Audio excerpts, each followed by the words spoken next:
Okay, तो देखते हैं किसकी बात करनी है अपने को। बंदे का नाम याद होना चाहिए, विलियम वर्ड्सवर्थ। क्या नाम है? William Wordsworth. हम पढ़ रहे हैं इंट्रोडक्शन टू विलियम वर्ड्सवर्थ, है ना। मतलब विलियम वर्ड्सवर्थ कौन था,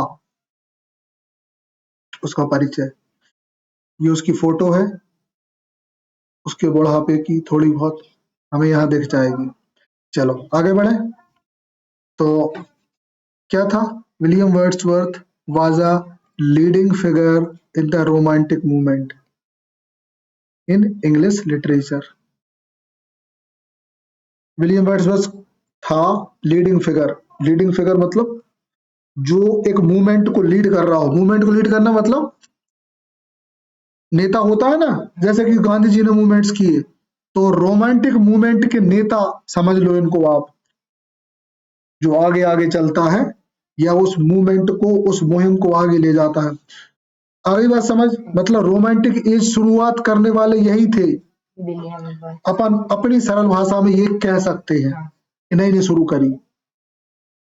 His poetry was characterized by its focus on nature. इनकी पोएट्री काय पे फोकस करती है? नेचर पे, प्रकृति पे। इमोशन, भावनाएं, एंड द इंडिविजुअल। इंडिविजुअल मतलब होता है व्यक्तिगत। तो देखो, प्रकृति पे, भावनाओं पे, इंडिविजुअल्स पे। इंडिविजुअल्स, इंडिविजुअल, ये वर्ड्स ध्यान रखना, एग्जाम में मेंशन करने हैं। इनका फोकस काय पे होता था? इन तीन चीजों पे। ठीक, एग्जाम में यही चीजें लिखी जाती हैं जो काम के वर्ड्स होते हैं। फिर आगे, Wordsworth's work continue to be reserve for its lyrical beauty. Lyrical मतलब होता है जिसको गा सकते हैं, ब्यूटी मतलब सुंदरता। सुंदरता को गा के बताना है ना, कि इनमें वो थी। And profound exploration of human experience. इंसान के अनुभवों को बताने के लिए इनने ये सब कुछ किया। आई बात समझ? तो ये था इसका इंट्रोडक्शन। आगे बढ़े। ओके, अब यहाँ पे बात कर रही है अर्ली लाइफ की और उनके मतलब अर्ली मतलब प्रारंभिक, लाइफ मतलब जीवन, एजुकेशन मतलब पढ़ाई लिखाई। तो इनने कहाँ पढ़ाई करी, क्या किया, इसके बारे में थोड़ा सा है। देखो यहाँ डेट्स नहीं दी गई हैं, डेट्स अपन बुक से करेंगे। अभी यहाँ अपने को मेन कहानी समझनी है कि भैया था कौन। तो फैमिली एनवायरनमेंट कैसा था इनका? Family environment, Wordsworth was born in the picturesque lake district. हाँ, पिकास्क्यू, हाँ मतलब है ना, पिकारेस्क्यू बोलते हैं इसको वैसे कुछ लोग, अब जो भी प्रोनाउंस करें। ठीक, पिकारेस्क्यू लेक डिस्ट्रिक्ट, इनके जिले का नाम क्या था? Lake district of northern England, उत्तरी इंग्लैंड में। His surrounding influence his love for nature. इनके आसपास जो माहौल था, इसलिए इनको नेचर से प्यार हो गया। एंड द आउटडोर, और जो बाहर जो देखते थे, तो जब नेचर ही नेचर दिखा तो इनको हो ही जाएगा उस चीज से, नेचर से लव। हाँ, अब एजुकेशनल बैकग्राउंड क्या है इनका? तो देखो, he studied at Hawkshead grammar school and later at Cambridge university, है ना। His exposure to classical literature and the philosophical greatly impact his poetry. Hawkshead grammar school में पढ़ाई करी, फिर कैम्ब्रिज यूनिवर्सिटी में पढ़ाई करी, है ना। उसके बाद इनने लिटरेचर, उस चीज का असर इनकी काय में देखा? लिटरेचर में देखा। ठीक, ओके।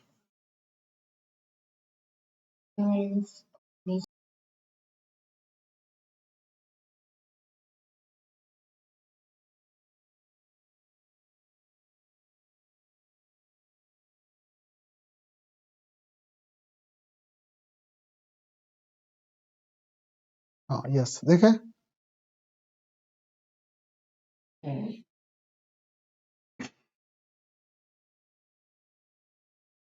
तो देखो, influence of nature on Wordsworth poetry. Wordsworth की, है ना, इन्फ्लुएंस ऑफ नेचर मतलब वर्ड्सवर्थ की, देखो वर्ड्सवर्थ की पोइट्री पर किसका, नेचर का इन्फ्लुएंस, नेचर का प्रभाव। ठीक है, ओके। क्या प्रभाव पड़ा? अच्छा, एक बंदा ने पोएट्री लिखी, इनने पोएट्री लिखी, तो इनकी पोयम में कैसे पता चलता है कि ये पोयम नेचुरल पोयम है मतलब प्रकृति की पोयम है। तो देखो, फूल पौधों की बात होगी, उसकी सुंदरता की बात होगी, वो सब तो ठीक है, लेकिन कुछ चीजें हैं ठीक है, देखो, तो नेचर एज इंस्पिरेशन, प्रकृति जो थी ना, इनके लिए क्या थी, एक इंस्पिरेशन थी। इंस्पिरेशन मतलब होता है कोई भी चीज को इंस्पायर करना। तो देखो, nature was the central theme of the Wordsworth poetry.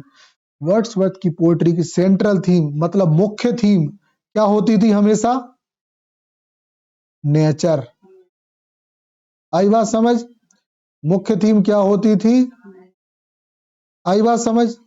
Often defect as a reflection and deep emotion, spiritual connection. तो दूसरी क्या थी और कभी कभी डीप इमोशन, है ना, डीप इमोशन और स्पिरिचुअल कनेक्शन। स्पिरिचुअल मतलब होता है आध्यात्मिक संबंध। किस चीज से? प्रकृति से, मतलब भगवान जैसा मानते थे ये प्रकृति को, अपन ऐसे समझे। ठीक है, फिर पैथेस्टिक view, his poetry reflect the pathetic belief and divinity can be found in the forms and force of nature। ये ना उसको एक डिवाइन मतलब एक दिव्यता, दिव्य चीज मानते थे उसको। इसको? प्रकृति को। मतलब प्रकृति को ये समझ लो अपनी भाषा में कि पूरे समर्पित थे ये, ऐसा समझना। आई बात समझ? प्रकृति के लिए बहुत डेडिकेटेड थे। चलो आगे बढ़े।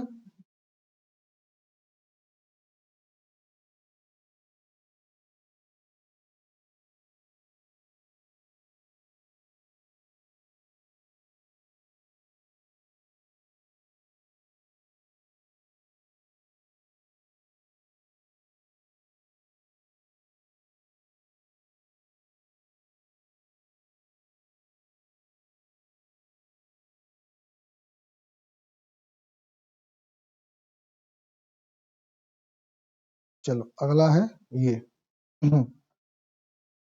अब हम देखें major works of William Wordsworth. तो विलियम वर्ड्सवर्थ के दो खास वर्क हमारे सामने दिए हैं। तो पहला है लिरिकल बैलेड और दूसरा है द प्रोल्यूड। पहला क्या है? लिरिकल बैलेड और दूसरा है द प्रोल्यूड।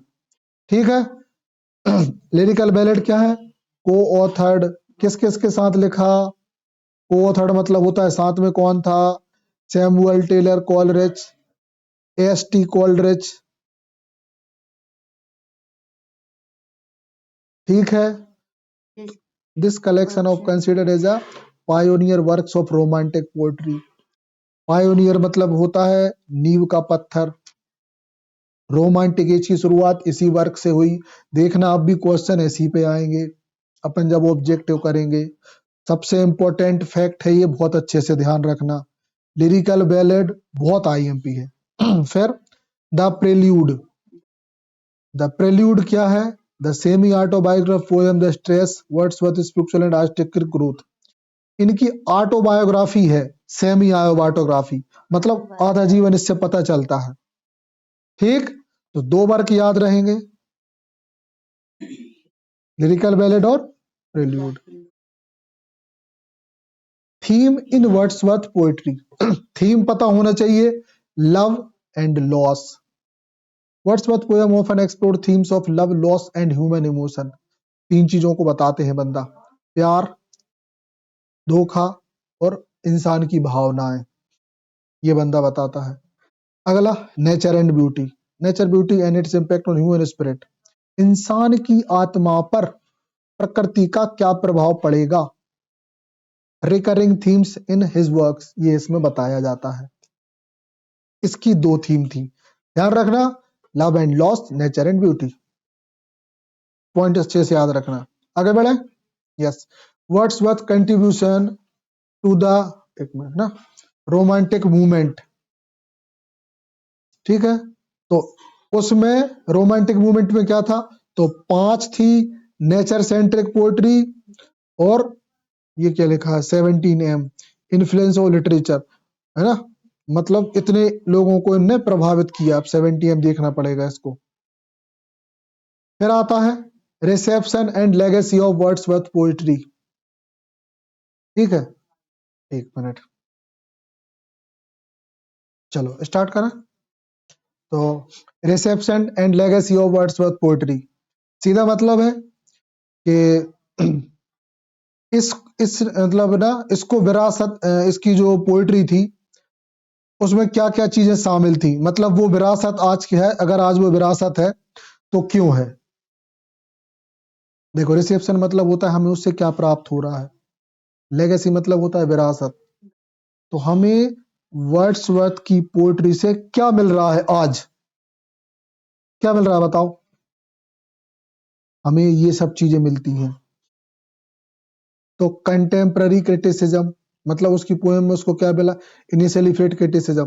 तो देखो, उसको उसकी पोएट्री से क्या क्या मिला वर्ड्सवर्थ को, तो initially faced criticism for his departure and traditional verse, but was later celebrate his innovative approach. शुरुआत में तो उसको गालियां मिली, ये दिया, शुरू में लोगों ने मना किया कि बकवास लिख रहे हो, बाद में कहा कि वाह यार अच्छा काम किया।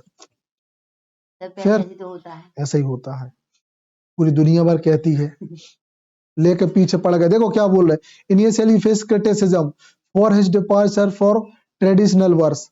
जो लोग, ये समझ लो, जो लोग बीए करते आ रहे थे ना, है ना, तो जैसे ही अपन ने बीए में इंग्लिश लिटरेचर लिया ना, देख तो ठीक है ना, लेकिन तो कुछ नहीं है हाँ, हाँ, बात समझ गई, कहानी ये है। ओके,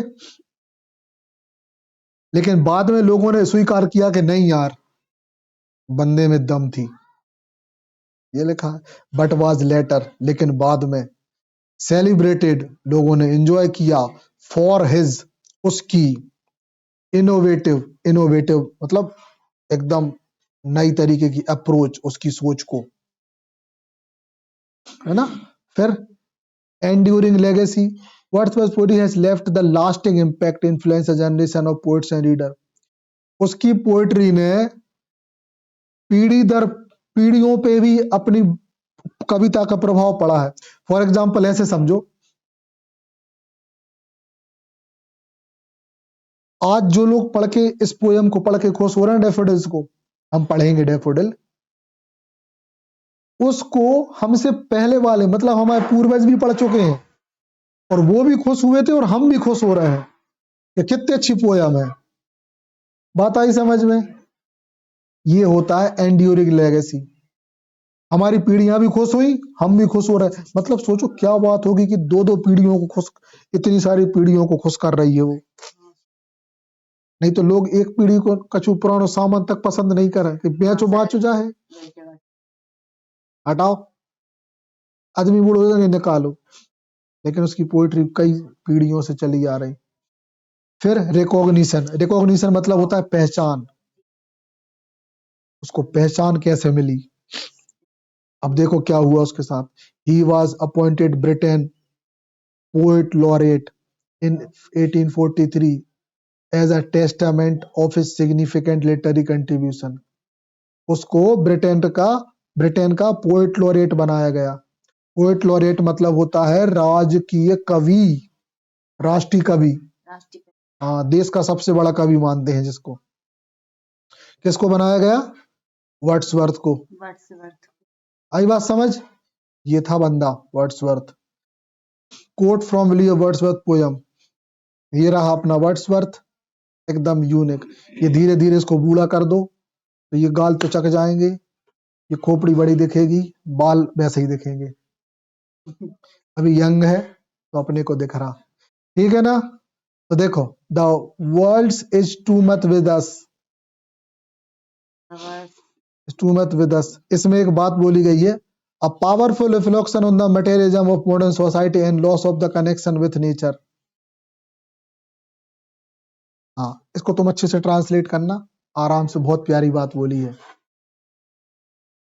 ये एक वर्क था, ये वर्क का नाम है, ये इसमें बोली गई खास बात। आई बात समझ? आगे देखें, fill your paper with the breathing of your heart, इस पेपर को अपनी सांसों से भरो, अपने दिल की धड़कन और सांसों से भरो। ये एक उनका वर्क है, उसमें ये बात बोली गई, inspiring call the authentic and the heart felt expressing in writing, ये उसमें बोला गया। समझ गए? कोट्स मतलब जानते हो ना, अच्छी बात है, अपन पोस्ट करते हैं, है ना। जैसे कि बी आर अम्बेडकर ने बोला है कि शिक्षा वो शेरनी का दूध है जो पिएगा वो दहाड़ेगा, तो वो क्या है? वो कोट है। हाँ, समझ गए? समझी? कोट कहलाते हैं, मतलब पढ़ते हैं इसको QOTS, कोट्स, ठंड वाला कोट नहीं, पढ़ने वाला कोट। ठीक, सोच रहे कोट, भाई इंग्लिश सीख रहे हैं अपन, नए नए वर्ड्स मिलेंगे, आया समझ? ऐसा ही सीखते हैं, हर चीज नई पहली बार ही मिल रही ना। ओके, चलो आगे बढ़े। Interesting fact about William Wordsworth, अब इस बंदे के बारे में खास फैक्ट जल्दी जल्दी सुन लो। Nature walks, Wordsworth was known as long walk in nature which open spoke creative inspiration of his poetry, मतलब प्रकृति के साथ ही लंबे समय के लिए निकल जाते थे घूमने फिरने, अपन ये समझे प्रकृति के लिए लंबे निकल जाते थे। फिर poetry versus prose, he believed that the language of poetry should be closely related in everyday speech, he distinct characteristics of writing, poetry और प्रोज में, जो पोएट्री थी ना, ये समझ लो इनकी आत्मा में घुली हुई थी, हर दिन की भाषा में इनकी जैसे पोएट्री ही निकलती हो, ऐसा इनका जीवन था। मतलब ऐसे समझ लो कि अपन मान लो इंग्लिश पढ़ रहे, दिन रात हमें इंग्लिश ही इंग्लिश देख, सोते जागते खाते पीते, है ना। इन्हें जो सवाल सपने में देखा है उसको बोलते हैं, है ना, एवरीडे स्पीच, मतलब हर दिन की उसमें घोला रहना। छोड़ो, आगे बढ़े। अब आ गया कॉन्क्लूजन। तो लेगेसी मतलब होता है विरासत, और इमोर्टलिटी मतलब होता है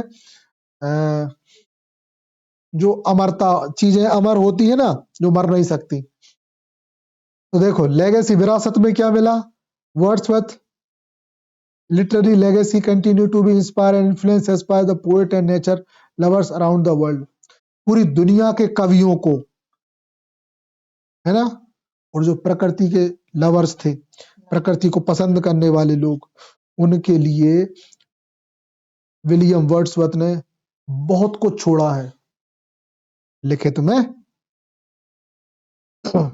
जैसे जो लोग अगर प्रकृति का आनंद लेना चाह रहे हैं ना, अगर जो बंदा बाहर घूमना नहीं चाह रहा, सिर्फ किताब पढ़ के लेना आनंद, तो वर्ड्सवर्थ की पोयम पढ़ लो, घर बैठे बैठे पूरी दुनिया का आनंद मिलेगा घूमने का, मतलब प्राकृतिक जगहों का। हाँ, उसकी कविताओं में वो जादू है।